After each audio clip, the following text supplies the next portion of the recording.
Hello everyone, I welcome to all of in this class. आज मैं इस particular video के अंदर एक इमिनेंट पर्सनालिटी को डिस्कस करूंगा जिनका नाम है स्वामी विवेकानंद जी। क्या मैं इन्हीं को डिस्कस करूंगा? नहीं। इस सीक्वेंस में जो भी वीडियोस आगे आने वाली हैं उसमें मैं किसी धार्मिक टीचर को भी डिस्कस कर सकता हूँ, इसी के साथ कोई साइंटिस्ट को डिस्कस कर सकता हूँ, और इन्हीं के साथ साथ कोई सोशल रिफॉर्मर को डिस्कस कर सकता हूँ। ऐसे लोग जिन्होंने हमारी सोसाइटी को शेप करने में काफ़ी कॉन्ट्रीब्यूशन दिया है उनको हम डिस्कस करेंगे। अच्छा, क्यों डिस्कस करेंगे? एग्जाम पॉइंट ऑफ व्यू से इंपॉर्टेंट है, नो डाउट, लेकिन उसी के साथ साथ अगर आप एक अवेयर सिटीजन है ना, तो आपकी एक जिम्मेदारी बनती है कि आप भी इन लोगों के बारे में जानें और इनसे काफ़ी हद तक इन्फ्लुएंस होने की कोशिश करें, क्योंकि ये अपने आप में ग्रेट पर्सनालिटी के नाम से जाने जाते हैं, ना कि बल्कि इंडिया में बल्कि ऑल ओवर दी वर्ल्ड। तो इसी सीक्वेंस में आज हम इनको डिस्कस करेंगे जिनका नाम है स्वामी विवेकानंद जी।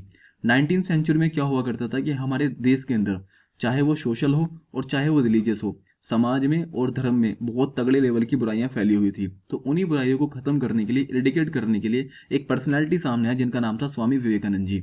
तो ये 19वीं सेंचुरी के अपने आप के एक इंपॉर्टेंट फिगर माने जाते हैं, लुमिनरी फिगर माने जाते हैं, ठीक है, जिनका नाम है स्वामी विवेकानंद जी। एक ब्रीफ इंट्रोडक्शन के बारे में अगर मैं बात करता हूँ तो इनका जन्म 12 जनवरी 1863 को कोलकाता में हुआ था, और इनके फादर का नाम था यहाँ पे विश्वनाथ दत्त, और इनकी मदर का नाम था यहाँ पे भुवनेश्वरी देवी। ऑल राइट, यहाँ तक चीजें क्लियर है।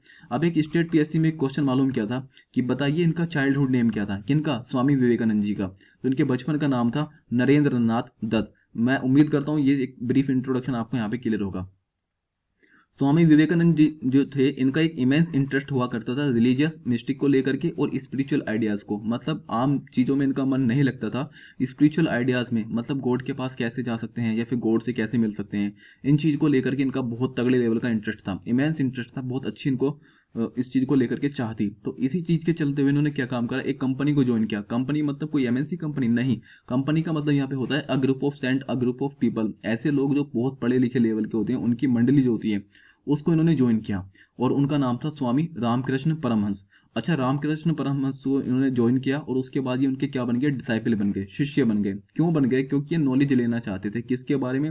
हिंदू रिलीजन को लेकर के, और साथ में हमारा जो इंडियन कल्चर है इसको लेकर के नॉलेज अक्वायर करना चाहते थे। ओके, अब एक क्वेश्चन होगा आपके पास कि स्वामी रामकृष्ण परमहंस के पास क्यों गए? क्योंकि उस टाइम पे लेकर के ना, उस एज में ये एक नोटेड सेंट थे, जाने पहचाने साधु थे, और साथ में हिंदुज्म को लेकर के जितनी भी मीटिंग्स वगैरह होती थी उनके रिलीजियस लीडर भी हुआ करते थे। यहाँ तक चीजें क्लियर है। उसके बाद क्या हुआ, जब इनके डिसाइपल बन गए तो स्वामी विवेकानंद जी को एक काफ़ी अच्छी इन्फॉर्मेशन यहाँ से मिल गई। एक इन्होंने रिसीव की डीप नॉलेज, किसके बारे में? जो हिंदू होली स्क्रिप्चर हुआ करते थे, यानी कि हिंदुओं की जो मतलब हिंदू धर्म की जो धार्मिक अच्छी खासी किताबें हुआ करती हैं, जैसे हमारी मान लीजिए उपनिषद हो गया, वेदांता हो गए, तो इसके बारे में इनको काफ़ी अच्छी खासी नॉलेज मिल चुकी थी। किसके द्वारा? जो इनके गुरु थे, और गुरु का नाम क्या था? स्वामी रामकृष्ण परमहंस। ऑलराइट, अब जब इनको अच्छी खासी नॉलेज मिल गई तो इनको पता लग गया, क्योंकि उस टाइम पे धर्म के अंदर ना, मान लीजिए ये धर्म है, मान लिया आपने, सिंपल रास्ता है धर्म का, लेकिन लोगों ने इसको ऐसे बना रखा था, ठीक है, समझ रहे हैं आप? यानी कि इसके अंदर काफी सारे डोगमास और पता नहीं एक बेसलेस बिलीफ जो मतलब धर्म के अंदर है ही नहीं ना, लोग बाग अपने हिसाब से बना लेते हैं उनको, क्योंकि उनको उसमें इंटरेस्ट आता है तो अपने हिसाब से बना लेते हैं। तो इन्होंने जब ये देखा, अरे धर्म तो ये है इतना सिंपल आसान, और लोगों ने इसको बना कैसे दिया, तो इन्होंने इन चीज़ों को क्रिटिसाइज किया, कह रहा ये चीज़ें गलत हैं, हटा दो इन चीज़ों को, बेसलेस है, इनका कोई आइडिया ही नहीं है। लेकिन और इन्होंने बताया कि ये सिंपल एक रास्ता होता है धर्म का। इन्होंने क्यों बताया? क्योंकि इनको जो धार्मिक बुक थी हिंदुज्म के लिए ऊपर, जैसे उपनिषद या यू कैन से वेदांता, इनके बारे में इनको काफ़ी अच्छी खासी इन्फॉर्मेशन मिल चुकी थी। यहाँ तक चीज़ें क्लियर है। आगे चलते हैं। अब इसी बात को लेकर के इन्होंने कहा कि देखो, लोगों के घर तो जाकर मैं लोगों को समझा नहीं सकता हूँ, तो उन्होंने एक मिशन को इस्टेब्लिश किया जिसका नाम था रामकृष्ण मिशन। कब बनाया? 1897 में। और क्यों बनाया? क्योंकि इनका इरादा सिर्फ यही था कि सोशल और रिलीजियस रिफॉर्म लेकर के आने हैं हिंदू रिलीजन के अंदर। ओके, और पहली बात तो रिफॉर्म लेकर के आने हैं, है ना, और उसी के साथ जो धर्म है ना, हिंदू धर्म, उसको बिल्कुल उसकी रियल फॉर्म में करना है। मतलब धर्म तो ऐसे है ना, तो लोगों को बिल्कुल ऐसे सीधा बताओ। क्या जरूरत क्या पड़ी ऐसे ऐसे ऐसे करके बताने की? मतलब लोगों को कंफ्यूज करने की जरूरत क्या है ना? सिंपल सा धर्म बताओ जो उनको है, जो वो उसको फॉलो कर सके। और इसी बात को लेकर के क्या हुआ, ये बहुत ही जल्दी इनका जो मिशन था ये बहुत फेमस हो गया मॉडर्न इंडिया में। मॉडर्न इंडिया तो आपको पता है, हिस्ट्री की अगर मैं बात करता हूँ तो तीन तरह की होती है, एंशंट मॉडर्न और मिडिवल करके, है ना, एंशंट मिडिवल मॉडर्न करके। तो इसी में क्या हुआ, मॉडर्न के अंदर क्या हुआ कि इनका जो ये रिलीजियस मूवमेंट था ये बहुत बड़े लेवल पे, ऐसे पीक लेवल पे चलना शुरू हो गया, मतलब आगे बढ़ना शुरू हो गया। और अच्छा, इनकी एक खास अच्छी बात यह है स्वामी विवेकानंद जी की, ये हिंदू डोवर थे, ठीक है, मतलब हिंदू भक्त थे, हिंदू लेकिन उसी के साथ साथ ना अगर गुड वैल्यूज इनको मिल गई हैं, चाहे वो इस्लाम धर्म में हो चाहे वो जैन धर्म में हो, तो वो उसको एक्सेप्ट करते थे। मतलब समझ रहे हो, जिद्दी टाइप के नहीं थे, अड़ियल अडामेंट टाइप के नहीं थे कि नहीं जी हमारे धर्म में ऐसा है तो ये तो ऐसे ही है। इनको अच्छी चीजें जहां भी जिस धर्म में मिल गई ना, ठीक है भैया अच्छी चीजें ना, क्या दिक्कत है, एक्सेप्ट कर लेते हैं, बढ़िया है, काम आएंगी, ऐसा इनका मानना था। ओके। और उसी के साथ साथ ये एक चीज को और मानते थे। किस चीज को मानते थे? कि चाहे आप कृष्णा कह लीजिए, हरि कह लीजिए, राम, क्राइस्ट और अल्लाह कह लीजिए, ये सब क्या है, ये सेम गॉड के डिफरेंट डिफरेंट नाम है। मान लीजिए गॉड तो एक ही, उसके सिनोनिम्स हैं, ठीक है। सिनोनिम्स मतलब का पता है आपको कि हैविंग डिफरेंट नेम्स, मतलब अलग अलग चीजें होती हैं सिनोनिम्स में। इनका मानना सिर्फ ये था, ये पूरा का पूरा यूनिवर्स है, इसके अंदर इतने सारे प्लैनेट हैं, एक प्लैनेट अपना भी है जिसको हम बोलते हैं अर्थ, और अर्थ में एक छोटा सा इंसान रहता है। इन सबको क्रिएट किसने किया है? उसे एक गॉड अलमाइटी ने किया है, ठीक है। गॉड अलमाइटी ने किया है। अब आप इसका कुछ भी नाम ले लीजिए, चाहे आप इसको क्राइस्ट कह लीजिए, चाहे आप इसको भगवान जी कह लीजिए, चाहे आप इसको अल्लाह कह लीजिए, जो भी आप चाहें कुछ भी कह सकते हैं, ऐसा इनका मानना था। अब ये इतने फेमस हुए कि इनको यूएसए जाना पड़ा, क्योंकि हिंदुइज्म की जो टीचिंग्स थी उसको प्रोपेगेट करने के लिए यूएसए गए 2 बार। लेकिन अफसोस कि जुलाई 4 1902 को इनकी डेथ हो गई।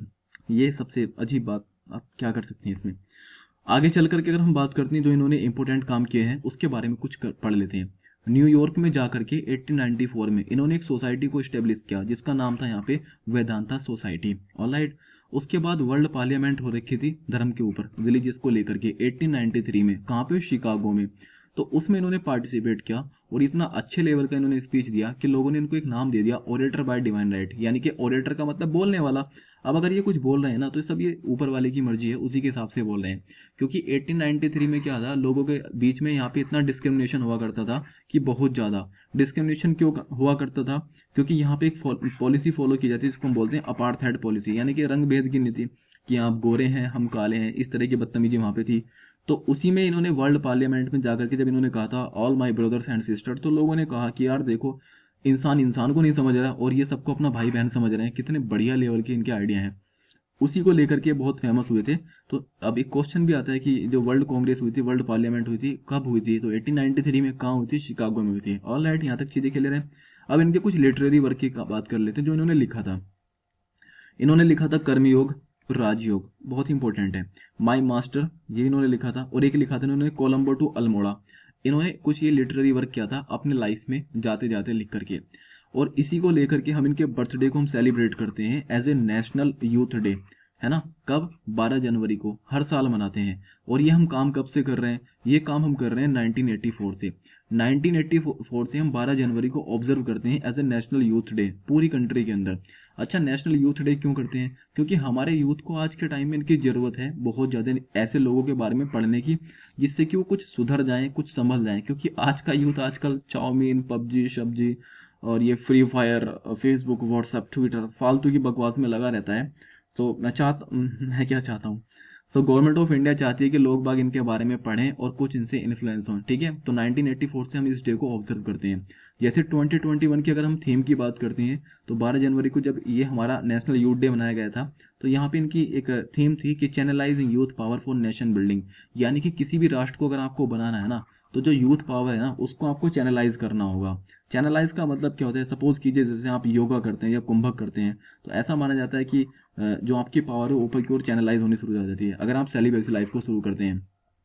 तो इन्होंने भी यही कहा है कि मान लीजिए अगर नेशन को बिल्ड करना है ना आपको, तो नेशन अगर कोई राष्ट्र बनना है ना, उसकी डेवलपमेंट या ग्रोथ तो डिपेंड करती है उसकी यूथ पॉपुलेशन के ऊपर, उसका यूथ कैसे काम करता है, अगर वो कितने एक्टिव है किसी चीज़ को लेकर के। तो इसी के बारे में इन्होंने बात की है।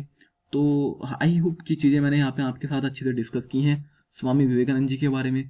और आगे मैं इस पर्टिकुलर वीडियोस को लेकर के आता रहूँगा और इस सीक्वेंस में और भी वीडियोस में आगे लाऊंगा।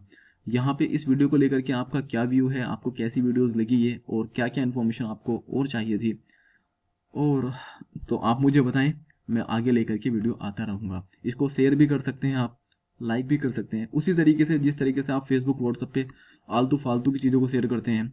सभी नहीं करते, कुछ लोग करते हैं। तो उनसे मेरी रिक्वेस्ट है कि भाई जब आप इतना काम वहाँ भी करते हो इतनी शिद्दत से इतनी शिद्दत से आप फालतू के मैसेजेस ज़्यादा करते हो, तो आप इसको भी कर दो, ठीक है। सो ये था आज की इस वीडियो में। Thank you so much.